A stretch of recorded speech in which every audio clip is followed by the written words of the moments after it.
Pernah ngerasa nggak sih belakangan ini kok kayaknya lagi apes terus? Rasanya keberuntungan menjauh, kayak ada sesuatu yang nggak kelihatan tapi menahan langkah kita. Nah, dalam pembahasan kali ini kita bakal coba kupas tuntas sebuah pesan spiritual yang mungkin jadi jawaban atas semua itu. Oke, yuk kita langsung masuk aja ke intinya. Kita bakal coba lihat dari kacamata spiritual, kenapa ya hidup yang tadinya baik-baik aja penuh hoki, kok tiba-tiba bisa jadi sulit banget? Apa sih yang sebenarnya terjadi? Untuk bisa ngerti apa yang lagi terjadi, kita perlu buka sedikit tirai ke dunia lain dulu. Kita harus kenalan sama siapa aja sih pemain utama dalam hierarki spiritual yang ada di sekitar kita, tapi nggak kelihatan. Nah, ini nih yang sering banget bikin salah kaprah. Jadi, ada yang namanya malaikat sejati, yaitu Muqarrabin. Mereka ini utusan pencipta. Tapi ada juga yang disebut malaikat tanda kutip atau siluman. Dan ternyata, mereka ini aslinya adalah arwah manusia yang dikasih kekuatan super. Beda banget kan? Belum lama ini ada sebuah peristiwa kosmik yang luar biasa besar, namanya pengadilan rohani. Nah, pengadilan ini udah selesai, dan hasilnya adalah aturan main antara dunia roh dan dunia manusia sekarang berubah total. Ini dampaknya gede banget, terutama buat arwah-arwah manusia sakti tadi. Jadi setelah pengadilan itu, keluar perintah. Semua roh dilarang ikut campur urusan manusia lagi. Titik. Roh-roh yang levelnya elit sih nurut, mereka langsung menyingkir. Tapi, nah ini dia masalahnya. Para bawahan mereka yang udah terlanjur suka sama kekuasaan, mereka nggak mau pergi. Mereka lah yang sekarang ini bikin kekacauan.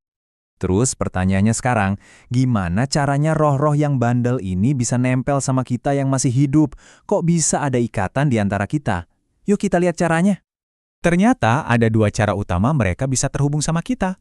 Yang pertama, lewat garis keturunan. Jadi kayak arwah kakek nenek, buyut yang masih menemani keturunannya. Yang kedua, lewat kerjasama yang disengaja. Misalnya antara roh dengan seorang paranormal atau penyembuh. Dan ikatannya ini bukan main-main loh. Kutipan ini ngegambarin banget betapa dalamnya hubungan itu. Ada roh yang cuma ngikutin dari jauh, tapi ada juga yang nempelnya udah kayak kembar siam. Lengket banget, sampai buat misahinnya itu butuh operasi yang super hati-hati. Nah, disinilah situasinya jadi benar-benar darurat. Setelah pengadilan rohani itu selesai, roh-roh yang masih nempel ini dapat tugas baru.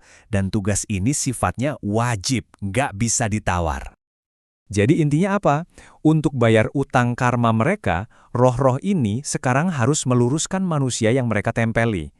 Dan cara meluruskannya itu seringkali justru dengan menciptakan kekacauan dan kesialan dalam hidup kita. Jadi, rentetan nasib buruk itu bisa jadi bukan kebetulan. Dan yang bikin merinding, setiap orang yang ketempelan ini sekarang punya semacam timer spiritual yang terus berjalan mundur. Batas waktu maksimalnya 5 tahun. Setelah itu, nasib manusianya bisa dibilang dieksekusi. Tapi tunggu dulu, 5 tahun itu adalah waktu maksimal. Kenyataannya, buat sebagian besar kasus, waktunya jauh lebih pendek dari itu. Banyak yang cuma dikasih waktu 1 atau 2 tahun aja untuk bertindak. Waktunya benar-benar mepet. Oke, situasinya genting, waktunya mepet, terus solusinya gimana dong? Nah, ada jalan keluarnya, tapi bukan lewat pertarungan atau adu kekuatan, justru sebaliknya, yaitu lewat sebuah pemisahan yang lembut dan penuh kesadaran. Kalau kita nonton film, kan biasanya metodenya pakai kekerasan, kayak eksorsisme atau ruqyah ya. Nah, katanya cara itu seringkali cuma sementara, rohnya bisa balik lagi. Jalur yang direkomendasikan di sini justru beda banget, yaitu melalui amalan spiritual yang damai, zikir dan doa. Gimana cara kerjanya? Zikir dan doa yang kita lakukan dengan tulus, itu ibarat sinyal darurat. Sinyal ini ditangkap oleh para malaikat sejati, Muqarrabin. Mereka lah yang akan datang untuk membantu, dengan lembut mengantar roh yang menempel itu pulang ke alamnya. Bersih, permanen, dan damai. Tapi, proses ini bukan cuma soal mengusir roh ya, itu cuma efek sampingnya. Tujuan utamanya, yang paling penting, adalah untuk memperbaiki kembali instalasi kabel spiritual dalam diri kita. Ada sebuah analogi yang keren banget untuk ngejelasin ini. Bayangin deh, kehidupan spiritual kita itu kayak sirkuit listrik. Ada kabel untuk hubungan kita dengan Tuhan, dan ada kabel untuk hubungan kita dengan sesama manusia. Keduanya harus jalan bareng, tapi nggak boleh saling bersentuhan. Nah, korsleting spiritual itu terjadi waktu kita mencampur adukan dua kabel itu. Contohnya, waktu kita merasa punya hak untuk menjamin sorga atau neraka bagi orang lain. Itu kan hak prerogatif Tuhan.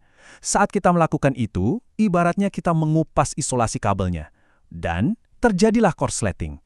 semua amalan spiritual kita bisa jadi sia-sia. Nah, ini jadi pertanyaan penutup yang penting banget buat kita renungkan sama-sama. Koneksi spiritual kita selama ini gimana?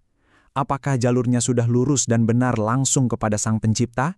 Atau jangan-jangan, tanpa kita sadari, ada ikatan-ikatan tak terlihat yang menyebabkan korsleting berbahaya dalam hidup kita?